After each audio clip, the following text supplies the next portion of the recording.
Can you trust an anxious person? Are their love confessions even real? Do they mean the things they say? I used to be anxiously attached myself. I also talk to countless anxiously attached coaching clients every day. And in this video, I'm going to spill all our secrets, including the secrets we're keeping from ourselves. If you're an avoidant watching this, know that you're right to be suspicious. Anxious people are hiding things from you. What's more, the things they choose to hide will actually make all your worst fears come true in the long run. My husband used to be an avoidant. I also talk to a lot of avoidants in coaching calls too. So I know what your guys' worst case scenario is. That you're afraid of getting blindsided, betrayed, or even backstabbed. The things that anxious people choose to keep to themselves will create this very experience for you. Anxious avoidant trap works both ways. It doesn't just hurt the anxious people, it hurts avoidance too. So if you want to not get burned and not get let down this way again, you'll really want to listen to what I have to say here. Understanding this can protect you from major heartbreak.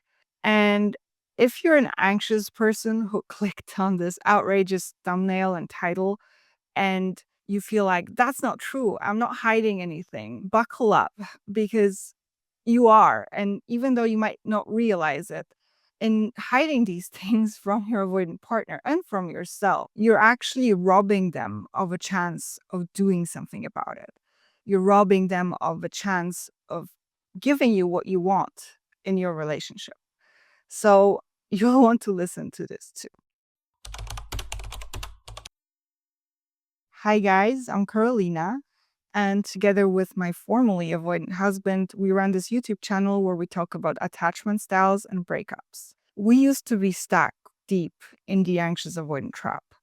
He was the avoidant, I was the anxious partner. He was pulling away, I was chasing. We kept on breaking up and getting back together over and over again.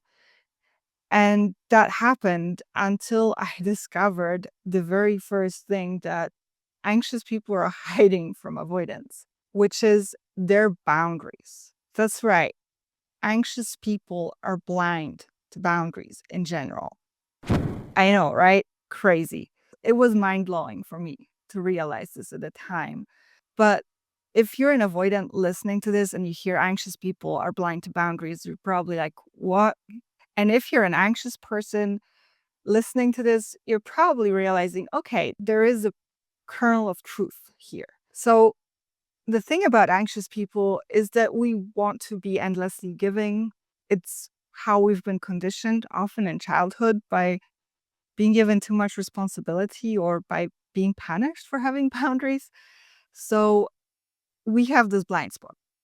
And a lot of anxious people even think that having boundaries is bad, that you're not supposed to have any limits, that love should just be endless and unconditional, and that when you have limits, when you have conditions, that that's a bad thing.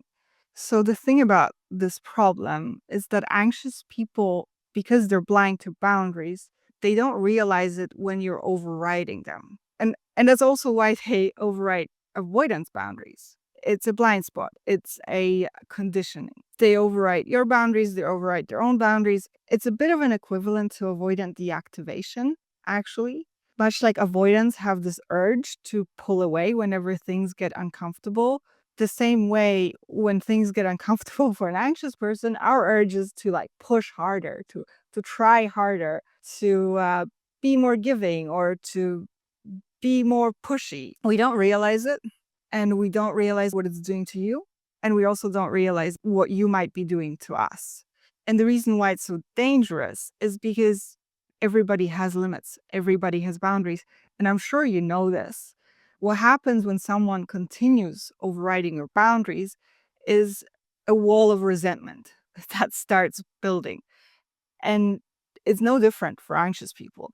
And avoidants do override anxious people's boundaries too.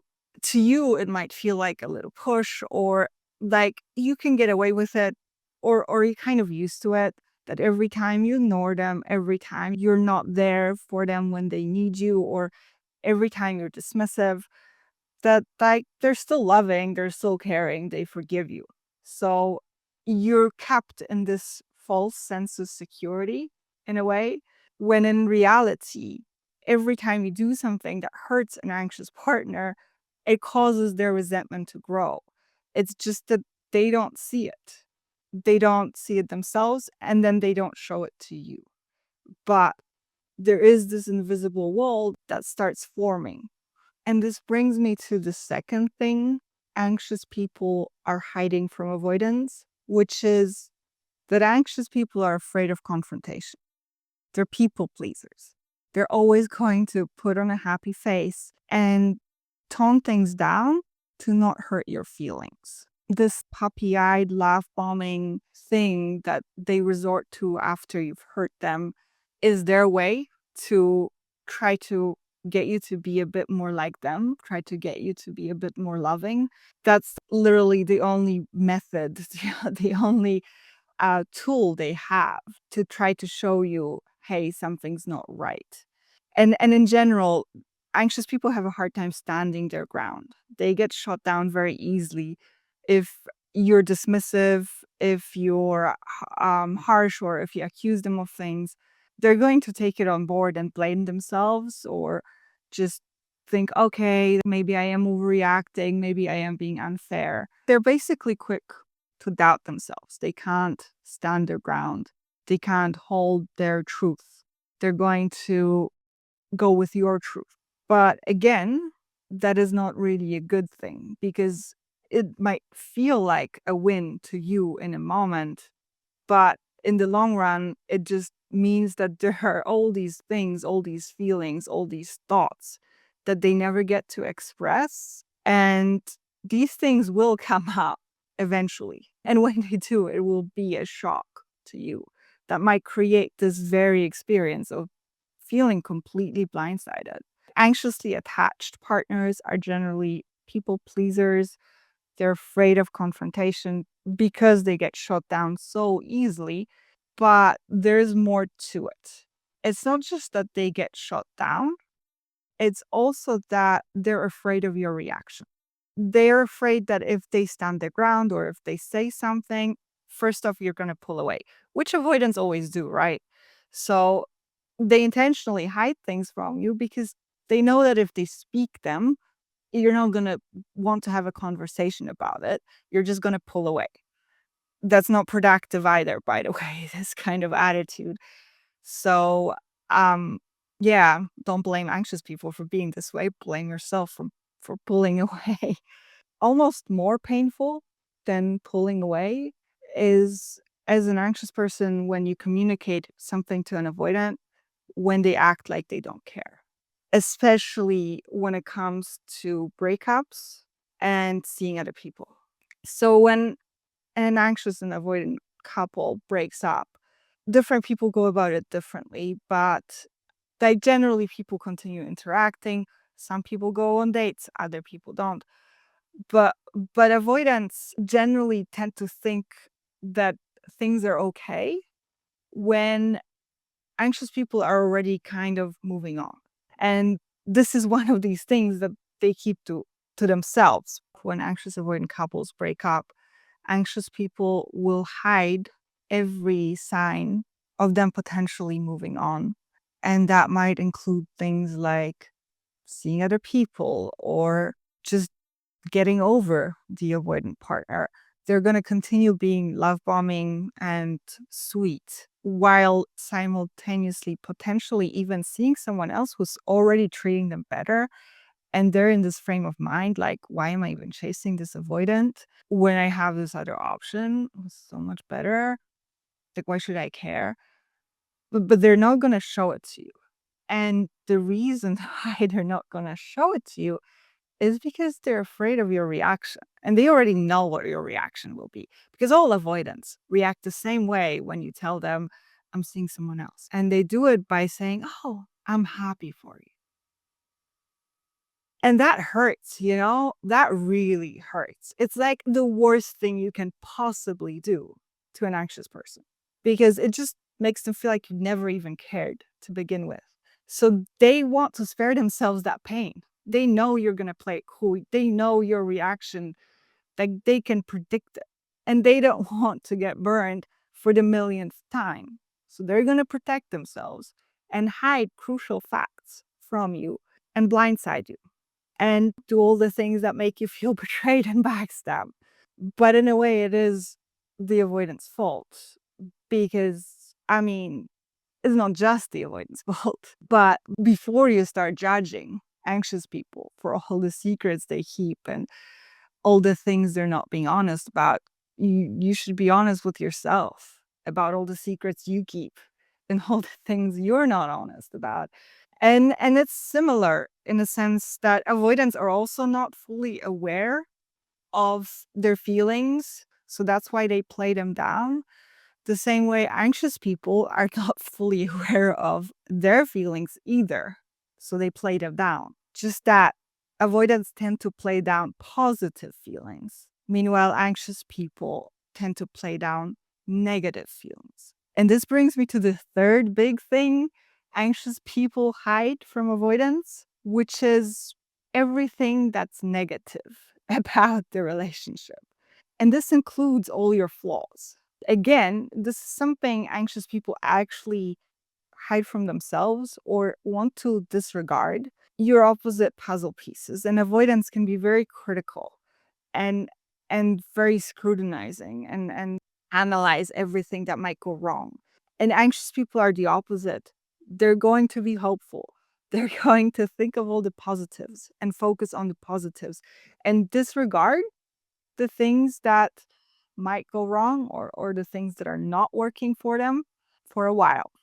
But it's not something you can do indefinitely. Much like as an avoidant, you can't indefinitely deny your feelings. They will come up eventually, and you will feel inclined to chase your anxious partner if you do actually care about them. The same way, anxious people can't indefinitely deny all these negative things. And the reason why this is so dangerous is because, and I'm saying this as a formerly anxious person, like I was this way too. We idealize our avoidant partners. We do see them through rose colored glasses. For an avoidant, it's nice, right? It's validating. But the flip side of it is that when all this bad stuff accumulates, when you have this wall of resentment that has grown there because of all the times we felt dismissed or ignored or abandoned, and all our boundaries have been disregarded, all our needs have been disregarded. And then there were all these times when we tried bringing it up, when we tried talking about it, but because we're so afraid of confrontation, we didn't manage to get the point across, right? So there is this huge balloon of negativity that might just burst. And what I see happen with anxious avoidant couples time and time again is that anxious people are love bombing and they are love struck. They are like puppies. They see their avoidant as their ultimate hero.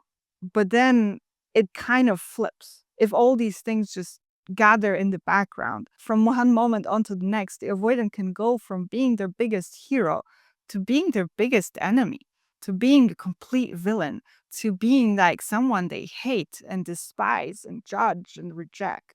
And that is the thing I'm trying to warn you about. That is the very thing that makes avoidance feel like, whoa, this relationship must have been false from the get go. Like, they are not the person I thought they were, or I feel so blindsided. And this mechanism, this sad outcome, that's the result of the anxious avoidant trap for the avoidance. You get burnt, you get disappointed, you get abandoned, you get dropped from one moment on to the next without much warning. So, why didn't it happen for us? Why were we different? Why did we manage to find a way out of this mess? Gabriel and I kept on breaking up, or he kept on breaking up with me, and my resentment was growing. I was moving on. I was slowly letting go. And for the longest time, I didn't realize it myself. It was happening in the background.